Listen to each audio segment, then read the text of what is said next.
श्री यमुनाष्टक के ऊपर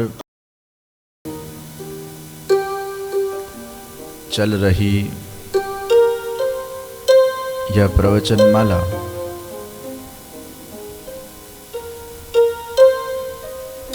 पिछले कई दिनों से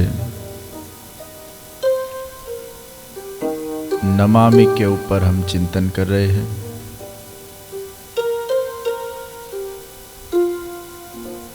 श्री यमुना जी वह कृपा निधान है, सुख के सागर है।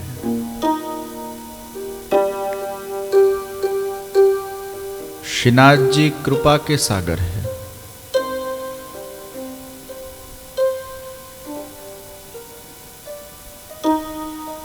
यमुना जी सुख के सागर है।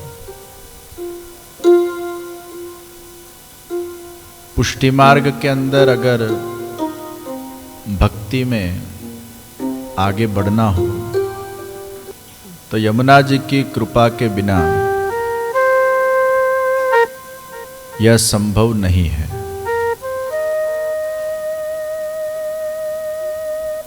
इसलिए भजन में भी गाते हैं, मारा घटमा विराजता श्रीनाथ जी, श्री यमुना जी, श्री महाप्रभु जी। हृदय रूपी घट के अंदर विराजते श्रीनाथ जी, यमुना जी, श्री महाप्रभु जी। तो श्री यमुना जी, श्रीनाथ जी, महाप्रभु जी, ये तीनों स्वरूप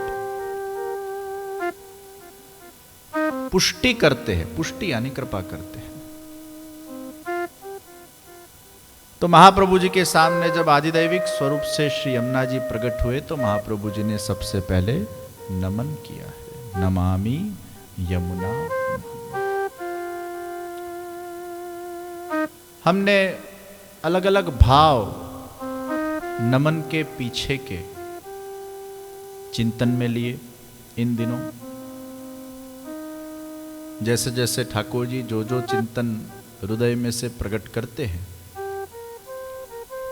वह चिंतन आपके सामने प्रस्तुत किया जाता है।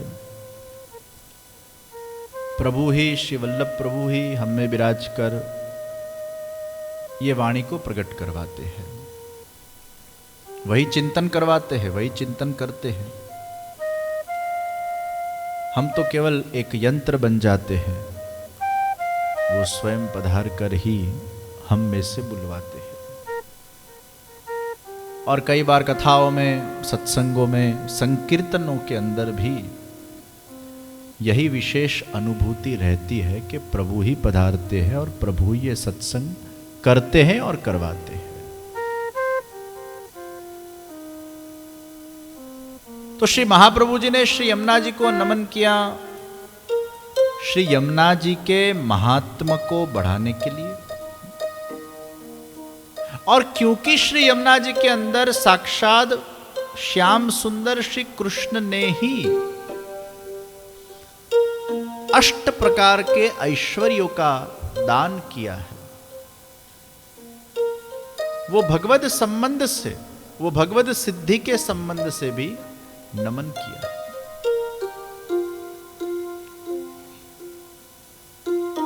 और तीसरी बात, श्री महाप्रभु जी हम सब जीवों के निमित्त बनकर श्री यमुना जी को नमन कर रहे हैं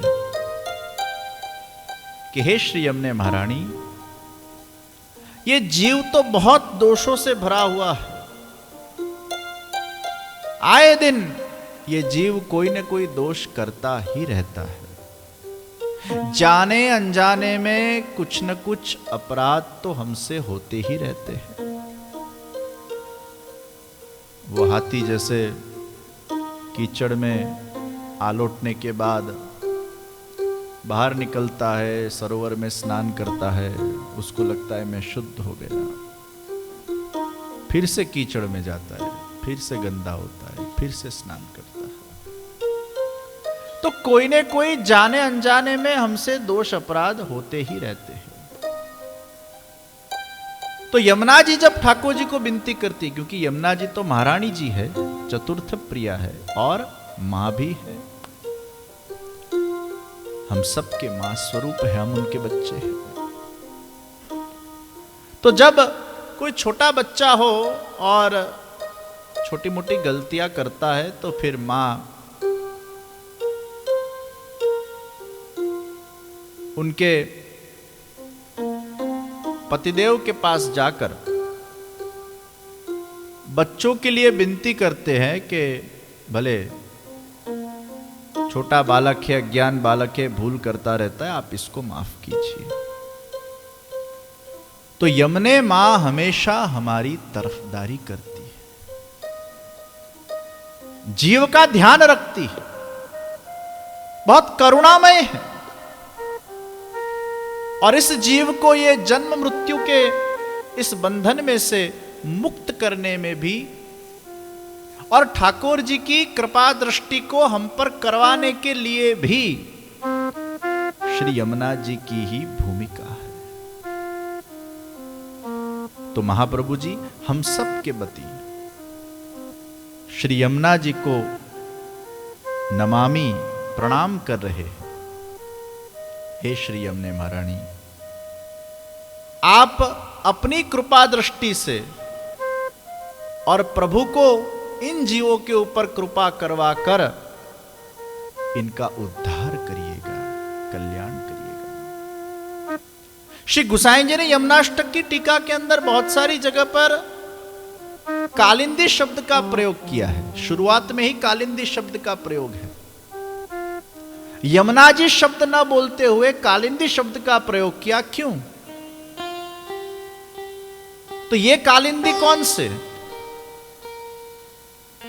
जो द्वारिका लीला के अंदर चतुर्थ पटरानी के रूप में भी द्वारिकाधीश जी के कालिंदी जी है, तो यहां ये चतुर्थ पटरानी जी कालिंदी उनका उल्लेख नहीं है, लेकिन यहां यमुना जी को कालिंदी कहकर श्री गुसाई जी ने यह प्रदर्शित किया कि यमुना जी के अंदर कली के सर्व दोषों का नाश करने की शक्ति है, इसलिए यहां कालिंदी शब्द का प्रयोग हुआ है। कालिंदी कली के दोष का नाश करती है। और ये करुणामयी कालिंदी जीव के दोष के तरफ न देखते हुए इस जीव को प्रभु की कृपा के माध्यम से सुख कैसे प्रदान हो, इसी विषय के ऊपर चिंतन करती रहती है, इसलिए भी कालिंदी शब्द का प्रयोग है। और ये कालिंदी को नमन है। जब जब हम नमन करें तब तीन भाव अपने मन में होने चाहिए। पहला भाव, प्रभु हमारे रक्षक है। यमुना जी को भी हम नमन करें, शिना जी को नमन करें या महाप्रभु जी को नमन करें, सबसे पहला भाव कौन सा होना चाहिए? प्रभु मेरे रक्षक है। Thakur ji is my protector, he always protects me. हमेशा मेरी रक्षा करते हैं, ये विश्वास, पूर्णतः विश्वास। दूसरा भाव, ये मेरे पालनहार है, मेरा पालन और पोषण ये प्रभु करते हैं। और तीसरा भाव, प्रभु मेरे सर्वोपरि है और उनकी अनहद कृपा मुझ पर हो रही है। प्रभु मेरे सर्वोपरि है और उनकी अनहद कृपा मेरे पे हो रही है, ये तीसरा भाव। तो पहला रक्षक, दूसरे पालन करने वाले, और तीसरा ये सर्वोपरि है। देखिए, आप ठाकुर जी को जब दर्शन करो, हम रोज करते हैं, तो मैंने पूर्व में भी बताया था कि कौन से भाव से दर्शन करने, नित्य लीला का कनेक्शन, उससे और आगे बढ़ते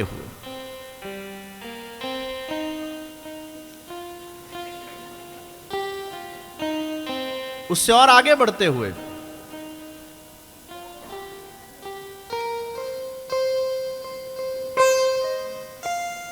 आप जब ठाकुर जी के सामने खड़े रहो,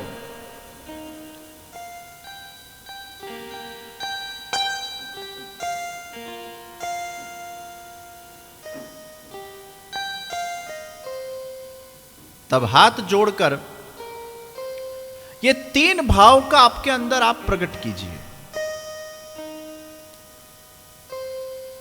ऐसे ही खाली हमने प्रणाम कर लिए, माथा टेक दिया, ऐसा नहीं।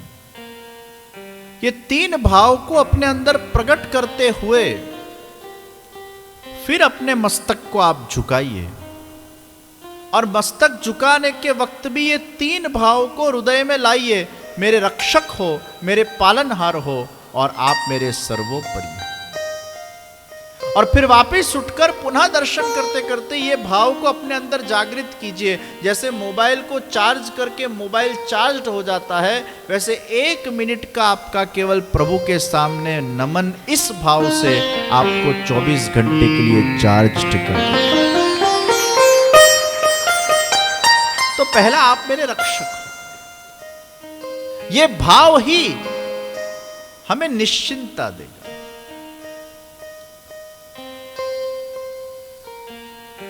एक बार एक जादूगर था, और ये जादूगर राजा के दरबार में गया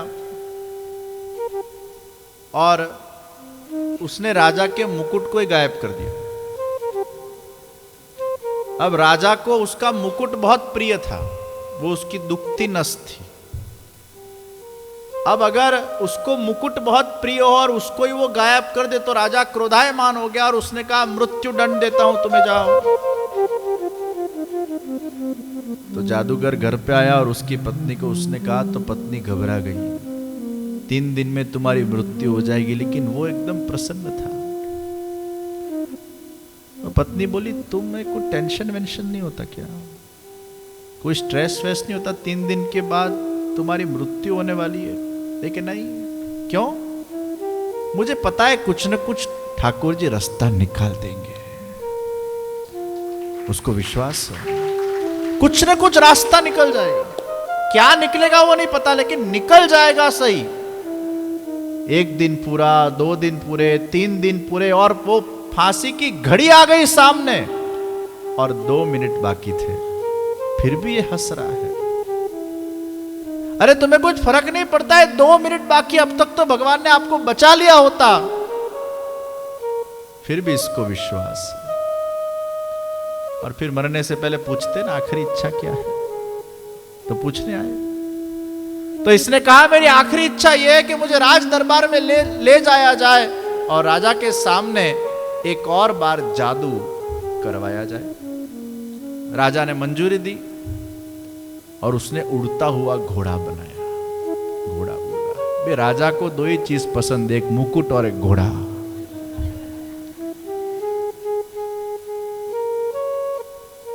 આપણા લોકોને બધાને ગાડીઓ,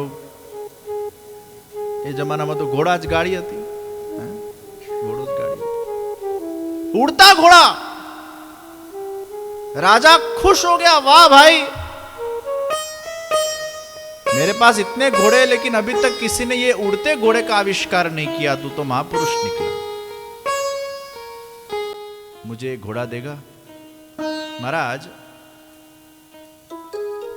ये तो मेरा जादुई घोड़ा है, लेकिन मैं आपके लिए बना सकता हूं, पर उसके लिए थोड़ा वक्त चाहिए।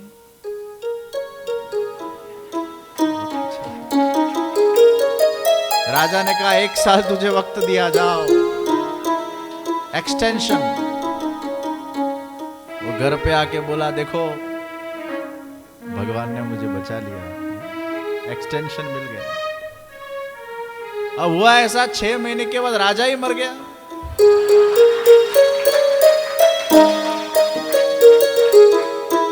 गॉड इज माई प्रोटेक्टर, ईश्वर मेरा रक्षक है। ये भाव को हमें केंद्र में रखना है। दूसरा, वो मेरे पालनहार है। कभी भी जीवन में चिंता मत करना कि आप अकेले हो। ठाकुर जी को नमन करो और नमन करने के अंदर भाव रखिए, मैं कभी भी अकेला नहीं हूं। भले आपके जीवन के अंदर कितनी भी कैसी भी विकट परिस्थिति क्यों ना आ जाए, भले सब कोई आपको छोड़ के क्यों ना चले जाए, आपकी शादी हुई हो या ना हुई हो, या होकर डिवोर्स हो गए हो, या आपने की ही ना हो, या कोई भी संजोग आपके जीवन में खड़े हो, कभी भी चिंतित मत होना कि मेरा कौन करेगा, मुझे कौन सहारा देगा। ये चिंता में से आप मुक्त हो जाना, क्योंकि ठाकुर जी को रोज प्रणाम करते करते आप यही भाव अभिव्यक्त करना कि आप मेरे पालनहार हो। जिसका कोई साथ नहीं देता उसका ईश्वर साथ देता है। और मैंने ऐसे कई किस्से देखे, कई किस्से देखे। कई बार वृद्धावस्था के अंदर कोई करने वाला नहीं होता है, तो भगवान किसी न किसी को प्रेरणा दे देता है, और कहीं न कहीं से उसको शेल्टर मिल जाता है, आश्रय मिल जाता है, और वो निभ जाते हैं। उनको जरा भी तकलीफ नहीं पड़ती है, भले थोड़ी पड़ती है लेकिन कोई न कोई मिल जाता है। चिंता मत करना। तो दूसरा भाव, ये मेरे पालनहार है। और तीसरा भाव, जब जब प्रभु के पास हम जाए उनको प्रणाम करें, ये तीसरा भाव आपके मन में रखिएगा, प्रभु की बहुत कृपा है मुझ पर, उनके ब्लेसिंग्स का स्मरण कीजिए। देखिए, हम सबकी तकलीफ क्या है, हम भगवान के पास जाते हैं तब हमें भगवान ने हमारे लिए क्या किया है उसका कोई विचार नहीं आता है। अभी क्या क्या हमारे जीवन में होना चाहिए उसका ही विचार आता है। अधिकांश लोग ईश्वर के पास जाकर जो जो उनके अभाव है उनको ही प्रकट करते हैं, लेकिन जो उनको मिला है उसका स्मरण भी नहीं करते। हम लोग इतने, माफ कीजिएगा शब्द मैं बोल रहा हूं, हम लोग इतने एहसान फरामोश हो जाते हैं कई बार कि हमें जो मिला है ईश्वर के पास से उसका स्मरण भी नहीं होता है, उसकी हम गिनती भी नहीं करते हैं। कभी ईश्वर ने हमें क्या दिया है उसकी गिनती तो कीजिए। किसके पास टाइम है वो करने का? लेकिन क्या नहीं है उसी का विचार होगा। मैंने बहुत पहले कभी मेरे प्रवचन में कहा होगा कि एक बार एक छोटा बालक, आजकल बच्चे भी मनी माइंडेड हो जाते हैं, वही एटमॉस्फेयर में रहते, तो छोटा बालक मनी माइंडेड हो गया और उसने पूरा बिल निकाला। जब वो स्कूल गए तो बिल निकाल के टेबल पे रख दिया। फिर माँ ने देखा, क्या लिखा था पता है? मम्मी, मैंने मेरा बेड आज खुद प्रॉपरली साफ किया है और सजाया है, उसके 10 रुपीस।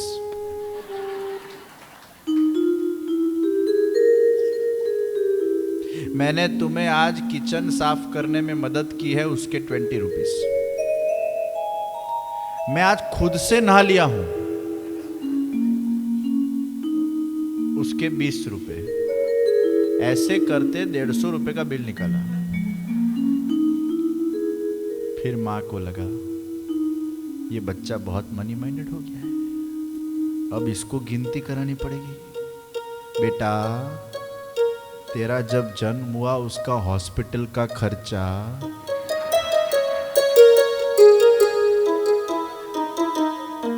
जन्म लेने के बाद इतने साल तेरे परवरिश का खर्चा, तेरे स्कूल फीस का खर्चा, तेरे ड्रेस का खर्चा, वो सब उसको गिनाए और सामने 0 0 0 0 0 0 0 0 0 0 0 लिखा।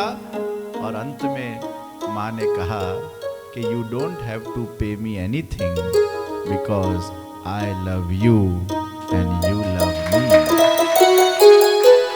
हम परस्पर एक दूसरे को प्रेम करते हैं तो हमें कोई पैसा नहीं देने का होता है। हम लोग भगवान के पास जाकर इतनी गिनतियां करते हैं कि ये नहीं हुआ, वो नहीं हुआ, अभाव का ही स्मरण करते हैं, लेकिन हमको भगवान ने क्या क्या दिया है उसका भी कुछ स्मरण करें। और इसलिए जब आप प्रभु को प्रणाम करो तब तीसरा भाव ये रखना है, उनके ब्लेसिंग्स का अनुभव कीजिए, उनकी कृपा का अनुभव कीजिए। ये कृपा निधान है इनके शरण में मैं हूं और इन्होंने मुझे बहुत कुछ दिया है।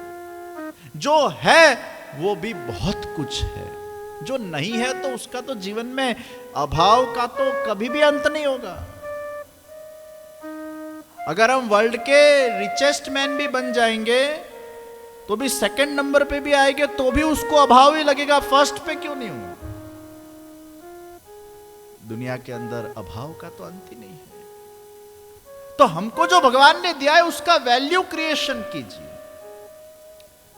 एक बार एक भिखारी आत्महत्या करने जा रहा था, तो संत वहां आंख बंद करके ध्यान लगा के बैठे हुए थे और एकदम उनको कुछ आवाज आई और उन्होंने देखा तो वो ब्रिज पर से छलांग मारने जा रहा था। दौड़ते गए उसके पास, उसको पकड़ा, उसको समझाया ये कुकर्म मत कर। फिर संत ने उसको बहुत अच्छी बात कही, देख भाई तेरे जीवन में बहुत दुख है, बहुत कष्ट है ना, चल मैं तुझे 10 लाख रुपए देता हूं। वो भिखारी बोले आप खुद फकड़ना हो, मुझे क्या दोगे, लेकिन मैं दिलवाता हूं तुझे, मैं तुझे पैसे दिलवाता हूं। पैसे के कारण, गरीबी के कारण, अभावों के कारण अगर तू अपने जीवन को समाप्त कर रहा है तो मैं तुझे दिलवाता हूं। वो मान गया, राजी हो गया, लेकिन एक शर्त, उसके बलबूते पर तुझे मुझे तेरी 2 आंख देनी पड़ेगी। आदमी बोला संत आंख के बिना मैं कैसे जी सकता हूं, मैं तुझे 10 लाख दे रहा हूं, तुझे तो परेशानी पैसे से है ना, पर ये तेरे पास जो 2 आंख है मुझे दे दे। फिर तेरे किडनी का ये भाव, तेरे इसका ये भाव, उसका वो भाव। संत ने कहा भाई 10 लाख की वैल्यू वाली या उससे भी ज्यादा वैल्यू वाली ईश्वर ने तुझे कीमती आंखें दी है, कभी भी तूने इस आंखों के लिए ईश्वर का आभार माना? कभी भी एक किडनी के लिए ईश्वर का आभार माना? कभी भी ये हार्ट के लिए ईश्वर का आभार माना? कभी भी ये लीवर के लिए ईश्वर का आभार माना? कभी भी तूने अपने ये प्रेशियस अंगों के लिए तू करोड़ों रुपए की संपत्ति तो अपने अंदर लेकर घूम रहा है, और जब एकाध इसमें से संपत्ति चली जाती है तो उसको वापस लाने के लिए कितने लाखों रुपए का खर्चा करना पड़ता है। तो तेरे पास जो है पहले तो उसका आभार अभिव्यक्त कर ईश्वर के सामने जाकर। हमारे पास जो कुछ भी है और वो अगर सलामत है वो ईश्वर की कृपा है। तो आपको जो भी भगवान ने दिया है आपके योग्य पात्रता के आधार पर उसका हमेशा आभार व्यक्त कीजिए। और इसलिए महाप्रभु जी ने यह सिद्धांत दिया है, ईश्वर के सामने नमन के सिवाय कुछ मत करो, प्रार्थना भी मत करो, बस नमन करो। नमामि यमुना महम। ये नमन में बहुत शक्ति है। निष्काम नमन के अंदर बहुत ताकत है।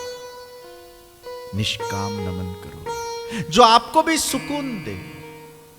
कोई एक्सपेक्टेशन मत रखो। एक्सपेक्टेशन ही अशांति का सबसे बड़ा जड़ है। तो नमामि यमुना महम सकल सिद्धि है तुम मुदा। हे श्री यमुना जी, आपके अंदर सकल सिद्धि है। ये सकल सिद्धियां कौन सी है? ये कोई लौकिक सिद्धियां नहीं है, ये अलौकिक सिद्धि है। कौन सी अलौकिक सिद्धि है? तो सबसे पहली सिद्धि, यमुना जी जब कृपा करते हैं तब लीलोपयोगी देह की प्राप्ति करवाते हैं। तो सबसे पहली सिद्धि लीलोपयोगी देह। दूसरे नंबर की सिद्धि लीला को अवलोकन करने का सामर्थ्य। तीसरे नंबर की सिद्धि लीला के रस का अनुभव करने की शक्ति। और चौथे नंबर की सिद्धि सर्वात्म भाव, ये 4 संयोग जनक सिद्धियां हैं जो संयोग अवस्था में प्राप्त होती, और 4 वियोग अवस्था की सिद्धियां, वो वियोग अवस्था की सिद्धि में जब हम भगवान के साथ नहीं होते हैं और विरह दशा में होते हैं, तब और 4 सिद्धि भगवान के उस अलौकिक भगवद आवेश युक्त देह की प्राप्ति। हम संयोग में नहीं हैं, लेकिन वियोग में भी भगवद आवेशित देह की हमें प्राप्ति हो, हमारे अंतर हृदय के अंदर भगवान के लीला का अनुभव हो, हमारे अंतर हृदय के अंदर भगवान के रस का अनुभव हो, और सर्वात्म भाव अंतर हृदय के अंदर भावात्मक रूप से हो। ये 8 संयोग और वियोग की अलौकिक सिद्धियां श्री यमुना जी प्रदान करते हैं। तो पहली, लीलोपयोगी देह। ये हमारा जो अभी जो देह है, ये पंच महाभूत से बना हुआ है, अनेक विकार वाला है। इसमें ये वो रस की अनुभूति नहीं हो सकेगी। राष्ट्रपति को जब मिलना जाना हो या प्रधानमंत्री को मिलने जाना हो, तो आप अपनी गाड़ी से उन तक नहीं पहुंच सकते। आपकी गाड़ी की एक मर्यादा रहेगी, फिर आपको सरकारी गाड़ी दी जाएगी, उसमें आपको बैठना पड़ेगा, जो फुल सिक्योर्ड गाड़ी है, और वो सरकारी गाड़ी से ही आप प्रधानमंत्री या राष्ट्रपति तक पहुंच सकते हो, क्योंकि वही गाड़ी वहां तक पहुंचती है। आपकी कितनी भी महंगी रोल्स रॉय भी क्यों ना हो, लेकिन वो राष्ट्रपति के द्वार तक नहीं पहुंच सकती। आपका कितना भी अच्छा शरीर क्यों ना हो, कितनी भी अच्छी तरह से आपने उसकी देखभाल क्यों ना करी हो, उससे कोई लेना देना नहीं है, लेकिन उस देह में राष्ट्रपति तक पहुंचने का सामर्थ्य नहीं है, वो आपको गाड़ी चेंज करना पड़ेगा। उसी भांति इस पंच महाभूत की गाड़ी से हम विश्वपति परब्रह्म परमात्मा के उस दिव्य लीला का अनुभव करने में असमर्थ है। इसलिए यमुने महारानी हमें नव तनु प्रदान करते हैं, अलौकिक देह प्रदान करते हैं, कि जिस देह के माध्यम से हम परमात्मा के वो साक्षात लीला का अवलोकन कर सके। तो लीलोपयोगी देह और लीला का अवलोकन, ये 2 सिद्धियां हैं।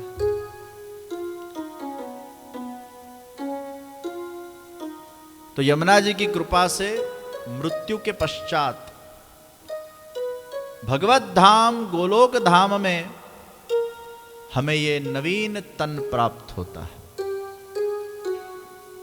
और कई ऐसे विशिष्ट भगवान के दैवी जीव, तादृशी जीव, उनको भूतल पर ही इस प्रकार की अलौकिक देह की उपलब्धि हो जाती है, जिससे वो भगवद रस का अनुभव और भगवद लीला का अवलोकन कर सकते हैं। और इसलिए हमने देखा 84-252 वैष्णव की वार्ता में अष्ट सखाओं के प्रसंग के अंदर, जहां साक्षात भगवान उनके गोद में आकर बैठते, उनके सामने सब लीलाएं करते, ये यमुना जी की कृपा से प्राप्त होता है, जब उसके अंदर वो अलौकिक सामर्थ्य पैदा हो जाता है। तो ये यमुना जी हमें परमानंद का दान करती है, क्योंकि अलौकिक देह के बिना उस परमानंदमयता का अनुभव करना वो असंभव है। तो नमामि यमुना महम, सकल सिद्धि है तुम मुझे। ये सकल सिद्धि वाली श्री यमुना जी को मैं नमन करता हूं, और अन्य जो यमुना जी की सिद्धियां हैं, उन सिद्धियों के ऊपर और थोड़े विस्तार से गहराई में जाते हुए आगे के सत्र में हम चिंतन करेंगे।